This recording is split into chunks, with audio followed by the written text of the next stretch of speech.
Halo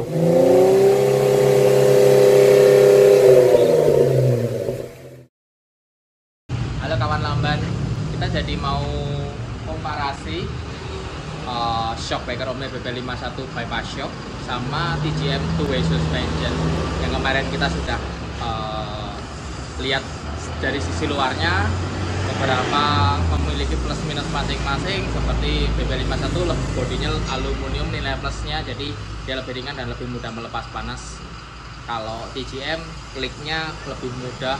Nah, nanti tinggal kita pasang lalu kita cobain valvingnya bagus mana, spring rate-nya bagus mana, rasanya bagus mana. Ini kebetulan ada Hilux baru 0 km punyanya Komandan Surabaya, udah pasang BP51, upper armnya Ome, bannya pakai 285 16 MR701 metode.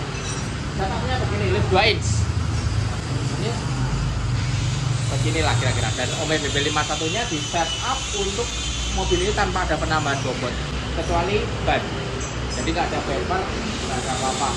Nanti kita akan compare juga pakai Hilux baru juga TGM. Mobilnya bukan ini tentunya satunya, ada dua mobil di sini kebetulan udah kita pinjem, boleh dipakai untuk comparison. Kita akan coba sekarang yang BP51. Sebenarnya sering banget ini udah pasang ini, jadi kira-kira udah tahu lah, cuman kita akan coba sekali lagi. Ini NIK-nya 2021, jadi yang satunya juga 2021, harusnya sama lah kalau satu. Terus mobilnya juga sama-sama baru. Coba kita coba.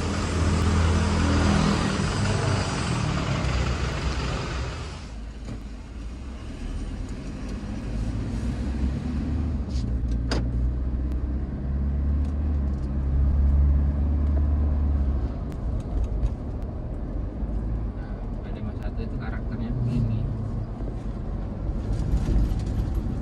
Sebenarnya menurutku spring rate-nya BP51 itu lebih cocok untuk mobil yang sudah ada bebannya, yang untuk Hilux ya tentunya. Terutama untuk Hilux itu sebaiknya depan ada bumper, ada penambahan bobot bumper, winch gitu. Jadi spring rate-nya dia sama Ome sudah di setup untuk begitu.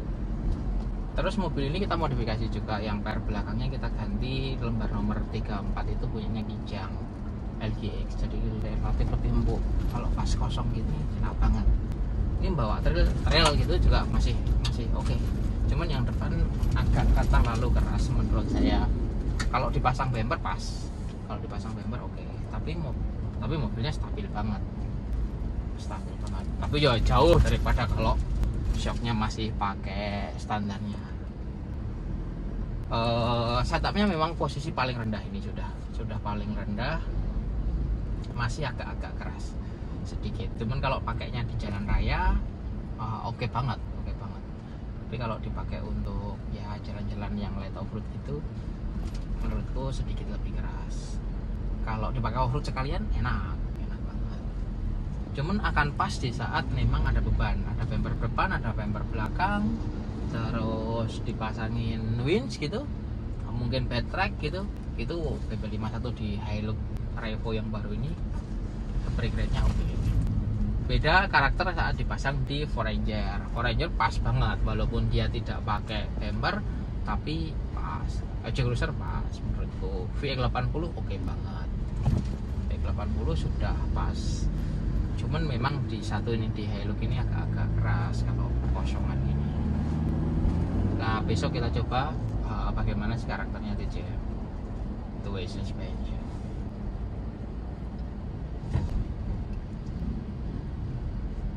Ini sangat ditolong oleh performa pelek sama ban.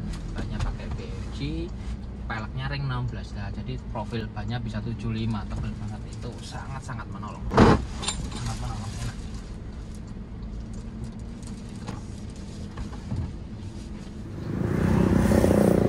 Nah, kita mau lanjut nyobain TGM suspension kit yang kemarin kan dipasang Ome BP51. Biasanya kita pasang Ome BP51. Ini kita akan compare kalau kita pasang TGM 2-way suspension. Jadi komparasi atau level di harga 36 juta itu untuk upgrade kit shockbreaker Hilux Revo Itu ada Ome BB51, ada TJM. Yang TJM kita akan coba. Ini udah kita setup semaksimal mungkin, sama-sama mobilnya baru, sama-sama mobilnya tanpa tambahan beban. Kemarin juga Hilux-nya tanpa tambahan beban yang di Revo Ome BB51. Ini yang Revo TJM juga tanpa tambahan beban. Jadi kita akan coba. Yuk, full. Cobain, ini sama-sama matic. Jadi bobotnya sama lah relatif.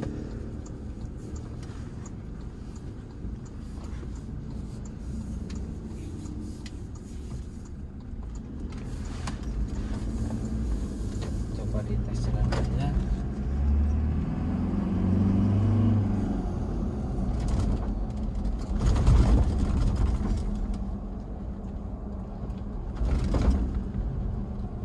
Yang belakang agak keras, tapi keras itu karena springnya, bukan karena shocknya. Karena yang kemarin springnya sudah kita replacement punyanya Kijang LGX yang baru. Kalau ini airnya masih standar, jadi keras. Cuman suspensi depannya mirip-mirip karakternya dengan Ome BB51.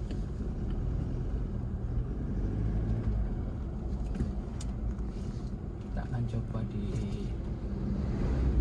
ring road nanti kecepatan tinggi.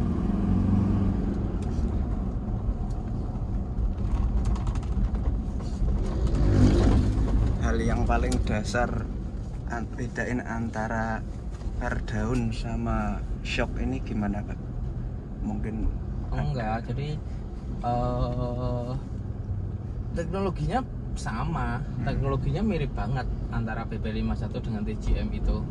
Cuman sistem adjusternya beda aja. Kalau si Ome BB51 sistemnya dia bypass shock. Bypass shock itu adalah adjusternya di dalam tabungnya dia.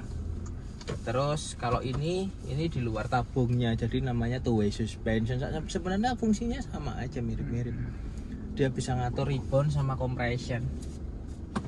Nah, juga sama nitrogennya. Jadi kalau mobil dengan bobot tertentu, misalnya ada modifikasi penambahan bobot di mobil itu, shockbreaker itu bisa di-adjust, dikejarkan gitu loh. Karena kan fungsinya shockbreaker itu yang utama meredam beban, yang nahan beban adalah pernya. Nah ini yang kita rasain juga per bawaan kitnya shockbreaker ini. Memang rata-rata shockbreaker kit ini pernya selain lebih tinggi, dia lebih keras spring rate-nya. Kenapa? Karena untuk cover hampir setiap mobil yang ditinggiin itu, kalau double cabin ini pasti pasang bumper depan, pasang bumper belakang, ada loop tambahnya gitu loh. Makanya kalau dipasang di mobil-mobil kosong gini rasanya keras, rasanya ya lebih empuk daripada standarnya sih. Cuman nggak empuk banget gitu loh, kecuali pasang bumper, pasang winch, itu baru enak, baru comfort. Tapi kalau aku rasain spring rate-nya TJM sama Ome BB51 yang depan itu lebih empukan si TJM dikit.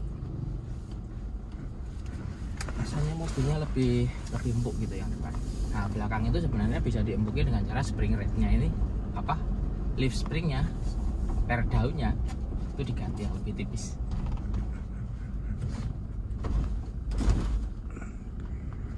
Ini TJM punya 8 klik setelan, jadi lebih gampang lah nyetelnya, tinggal diklik gitu tanpa harus pakai tools. Kalau Ome BB51 pakai tools, nggak susah juga pakai tools itu. Cuma si Ome ini lebih bodinya aluminium, jadi kalau dipakai untuk jarak jauh dan off road gitu, dia lebih mudah melepas panas oli shocknya. Kalau ini bodinya masih besi TJM, cuman ini pilihan oke juga. Semua punya kelebihan masing-masing, dia lebih mudah cara adjusternya.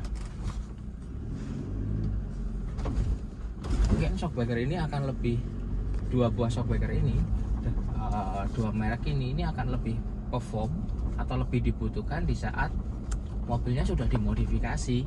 sudah dipasang bumper atau buat overland, ada beban belakang untuk jalan luar kota jauh, itu mobil lebih stabil pasti daripada oil shocknya bawaannya mobil ya, relatif jauh lebih enak sih daripada standarnya. Cuman adjusternya naik ini posisinya di bawah semua, ribbon sama compression, artinya memang dengan kondisi mobil tanpa beban gini dia di setel paling bawah. Kalau di setel tengah-tengah aja terlalu keras.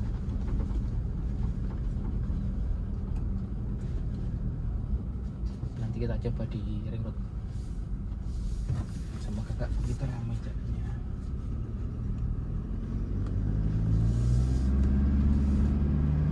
Kalau pelan-pelan sih nggak begitu kerasa dengan mobil.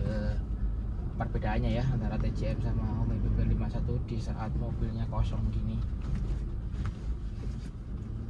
karena sama si Ome juga adjusternya di paling bawah, si TCM juga paling bawah.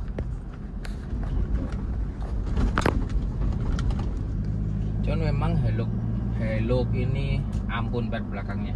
Kalau standar kerasnya minta ampun, pol kerasnya.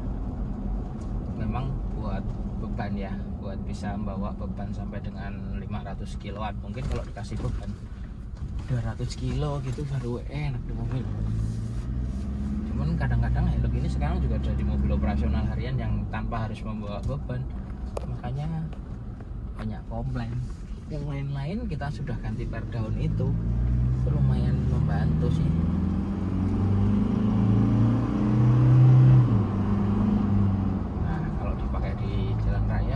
Rasain lari 80 mobilnya jauh lebih stabil nih, persis kayak BB51 di saat dipakai jalan raya, enak banget. Jadi memang ada salah pengertian dari teman-teman kadang-kadang. Shockbreaker, aku cari shockbreaker yang nyaman buat harian aja, bukan mobilnya buat bawa bukan dipakai untuk off-road. Jadi yang harganya lebih murah aja.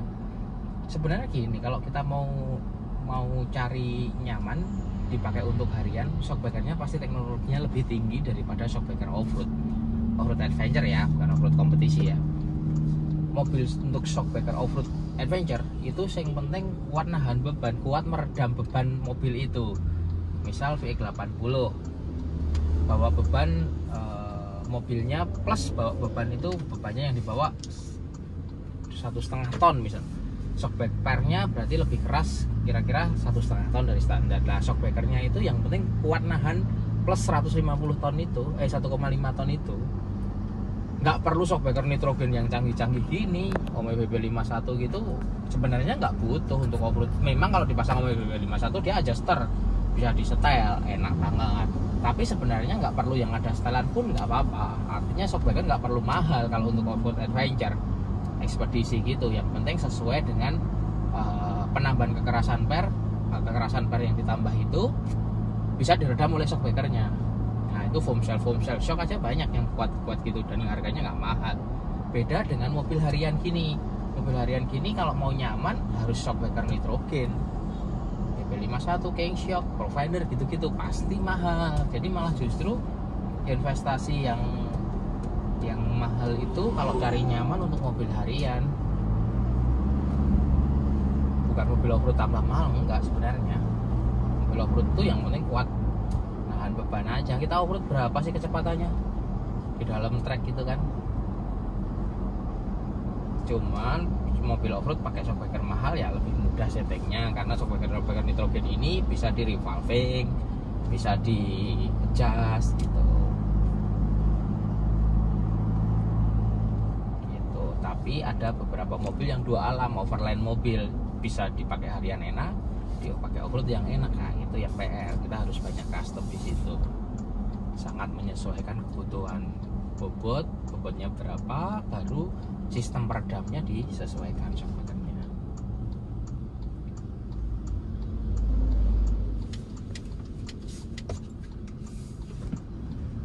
Ini mobil juga mahal loh, 500 jutaan nih bos. Barunya sekarang kan Triton juga iya, kemarin Deki beli 490.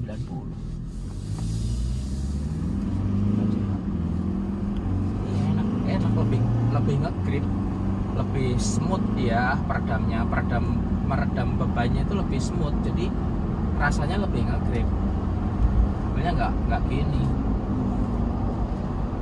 Kita pakai velg 100 nih, enak banget ya. Oke, kalau kekerasannya aku lebih seneng kekerasan depan spring rate-nya ya. Aku lebih seneng TCM daripada PP51 untuk mobil standar. Nggak ada bumper, nggak ada penambahan bobot. Tapi kalau ada penambahan bobot, aku lebih seneng pakai PP51.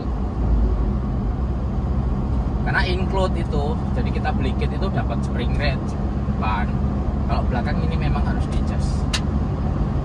120 masih mobilnya nyaman. Maksudnya nyaman itu lebih nyaman daripada standarnya ya. Nggak gini-gini kan. Kalau pakai shocknya oli standarnya kan gini mobilnya sama goyangan. Ya oke, enak banget. Ya kayak PP51 udah. Harganya juga sama kan.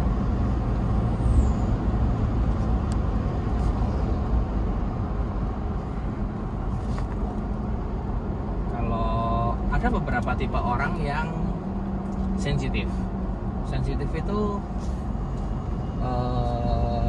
lebih bisa merasakan mobil gitu. Nah, itu malah enak kalau kita setup ketemu teman-teman yang gitu, setupnya bisa lebih detail.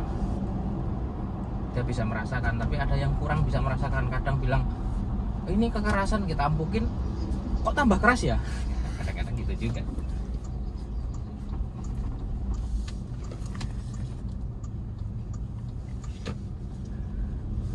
Oke lah, menurut saya TCM itu pilihan untuk mobil-mobil yang standar, yang lebih ke tidak ada penambahan beban, cuman ganti cuman ganti ban lebih tinggi gitu kan, adjustable juga, bisa di setel sampai 2 inch. Itu lebih oke. Kalau mobilnya pakai bemper, pakai apa penambahan beban, PP51 rasanya lebih pas. Ya semua plus minus lah. Dan ini shockbreaker ini sebenarnya bisa nggak hanya dipasang di Hilux loh, bisa dipasang di independent front suspension yang lain. Cuman ya bracketnya harus menyesuaikan, tapi bisa juga dimodifikasi.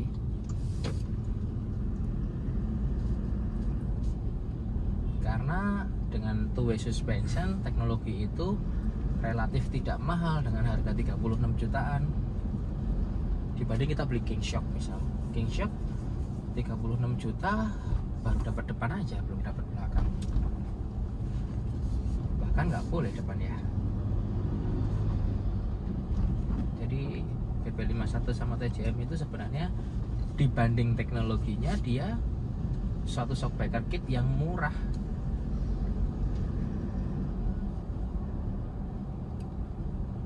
Menangnya lagi kalau shockbreaker ini, kalau kita bosan ganti mobil, shockbreakernya jangan diikutin, bisa dipakai lagi.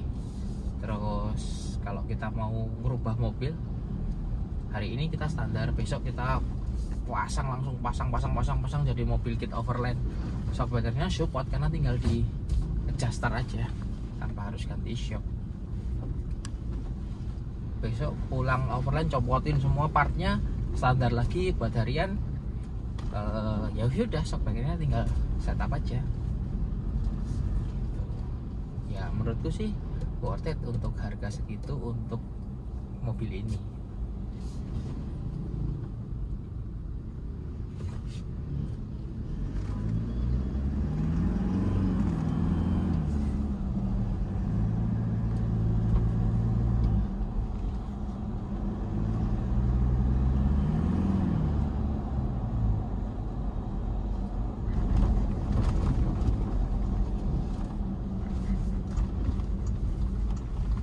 Oh ya, di Laman Grade ada dua-duanya ya mas ya? PP51 ada, TCM ada. Cuman TCM kita sekarang masih pilot project, kita belum masukin banyak karena kita harus tes dulu, kita harus tanggung jawaban terhadap customer dulu. Nah, ini, oh ya, sini aja Ul, biar gak bisa kamu ambil videonya di mobil. Nah, aduh masih masang itu sebentar. Sini ya. Oke.